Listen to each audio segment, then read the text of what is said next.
ఆయన అయితే కొంచెం ఫైనల్ లిస్ట్ అది తీసుకున్నారు కదండి, ఫినాలే అవసరం. సో దానివల్ల కొంచెం బాగానే ఉంది, కానీ గేమ్ పరంగా లాస్ట్ 2 వీక్స్లో కష్టపడ్డా అంతకుముందు అయితే నాగార్జున గారు అందరికీ సారీ చెప్పించాడు, పల్లవి ప్రశాంత్కి ఎందుకు చెప్పారు? పల్లవి ప్రశాంత్ ఎందుకు చెప్పారు సారీ? చెప్పించారు కదండి, పల్లవి ప్రశాంత్ చెప్పారు కదా. పల్లవి ప్రశాంత్కి సారీ చెప్పారు. అమర్ చెప్పలేదు కదా, కొరికేశారు కదా. మరి చెప్పలేదు. దాని మీద మీ పాయింట్ ఆఫ్ వ్యూ ఏంటి? సింపుల్ అండి, పల్లవి ప్రశాంత్ అందరూ టార్గెట్ చేస్తున్నారు, అలాంటి వాడికి మనం చెప్పేది ఏందనేసి అమరు ఫీల్ అయి ఉండొచ్చు. అమర్ది పాట ఎలా అనిపిస్తుంది? అదో పెద్ద సైకోలాగా ఉన్నాడు.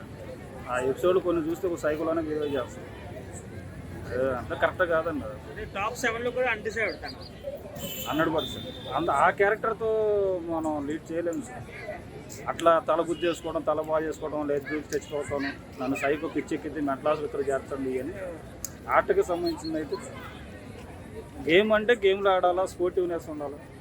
సో ఎందుకు వెళ్ళామో ఆ పర్పస్ మీట్ అవ్వాలి. పర్సనల్గా వెళ్ళేసి ఒకరిని టార్గెట్ చేసి నాకు సైకో పిచ్చి పెట్టిందంటే కరెక్ట్. ఈ సీజన్లో బిగ్ బాస్ ప్రాపర్టీస్ని ఎక్కువ డ్యామేజ్ చేసింది ఎవరంటారు? అర్జున్ అని ఒక అతను ఉన్నాడు, ఆయన ఏదో అమరావు కుర్చీ తన్నటం ఎవరు లాస్ట్ టైం కదా, బాల్స్ ప్రాపర్టీ ఏం కాదు, బాల్స్. Thank you.